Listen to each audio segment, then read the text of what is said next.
अभी हम रुद्रप्रयाग के कालीमठ में है और उत्तराखंड को देवभूमि कहा जाता है। आज मैं जिस मंदिर के बारे में आपको बताने जा रहा हूँ, यहाँ की मान्यता यह है कि माँ काली भगवती के रूप में साल में सिर्फ एक बार दर्शन देती है और इस दिन दूर दूर से यहाँ श्रद्धालु पहुँचते हैं। जैसे कि आप मेरे पीछे देख रहे होंगे, इस मंदिर में इस क्षेत्र ही नहीं बल्कि देश विदेशों से श्रद्धालु यहाँ पहुँचते हैं। क्या यहाँ की मान्यता है, हम आपको बताते हैं।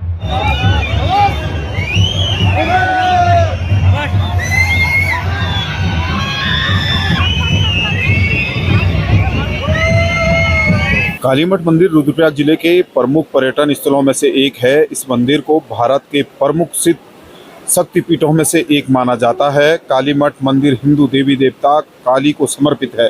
कालीमठ मंदिर के बारे में सबसे दिलचस्प बात यह है कि इस मंदिर में कोई मूर्ति नहीं है। मंदिर के अंदर भक्त कुंडी की पूजा करते हैं।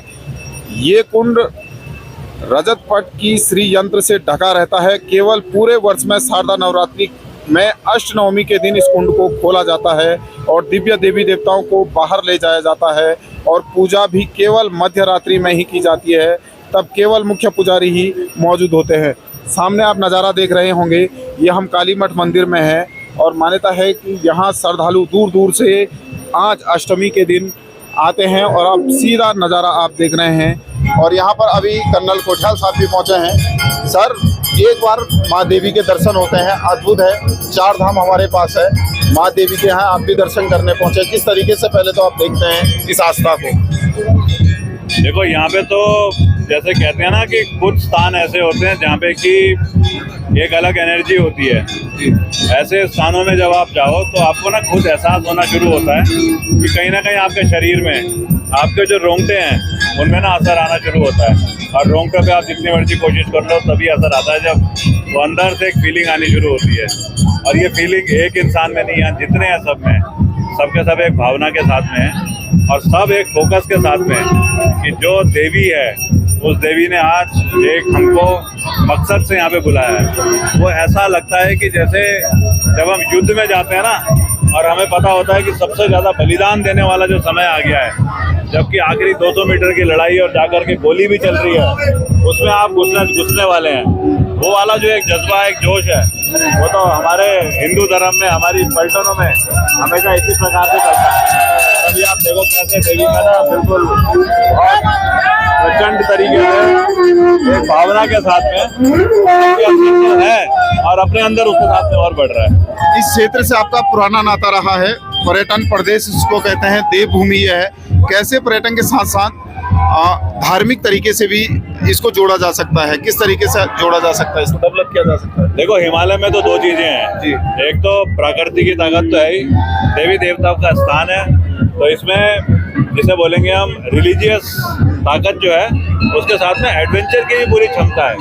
आज अगर हम उत्तराखंड के परिप्रेक्ष्य में बात करें तो जो 4 धाम है, वो 4 धाम पूरी हमारा साल भर का जो इतने सारे अलग अलग प्रकार के लोग हैं उनके ना रेवेन्यू का मॉडल है, एम्प्लॉयमेंट का भी तरीका है, एथिकल एम्प्लॉयमेंट। आज हमें जोड़ने की ज़रूरत है चीज़ों को कि कैसे religious tourism, adventure tourism, nature की तरफ जो आकर्षण होता है, अपना होम स्टे टूरिज़्म, इन सबको इनकरेज करें।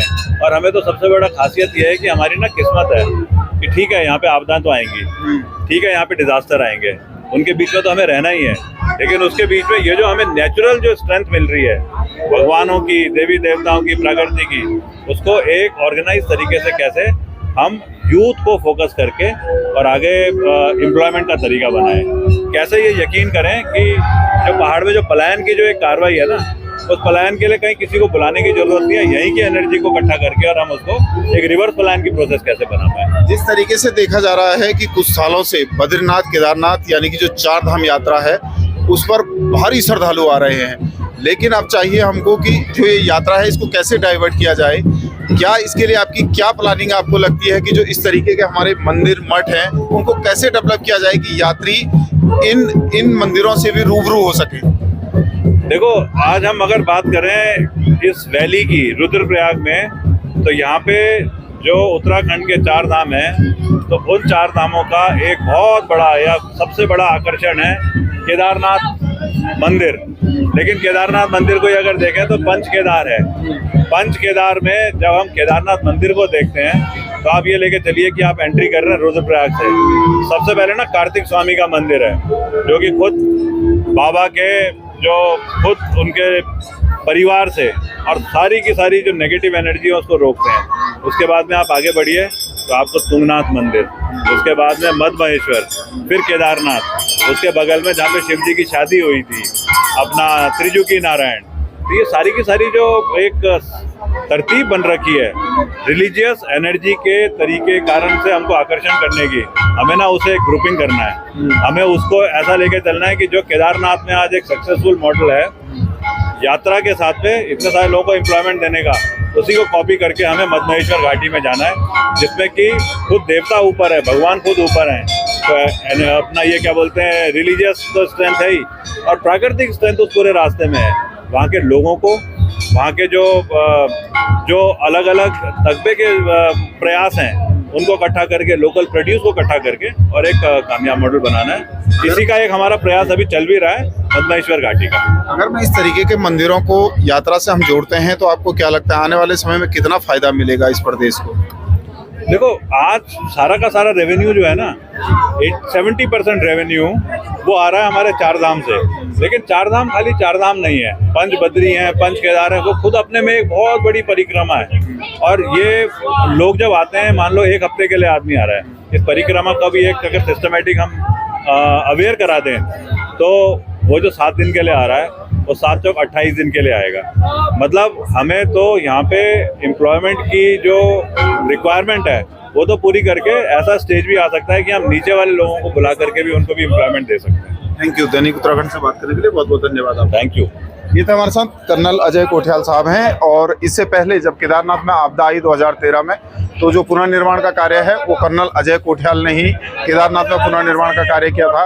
अब उनका साफ कहना है कि जिस तरीके से अगर मैं जो उत्तराखंड देवभूमि है, इस देवभूमि में अगर मैं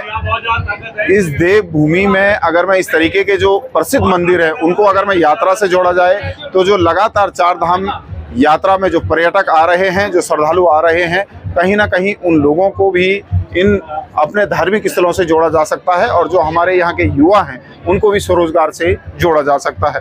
कालीमठ से दैनिक उत्तराखंड के लिए मनोज चौहान।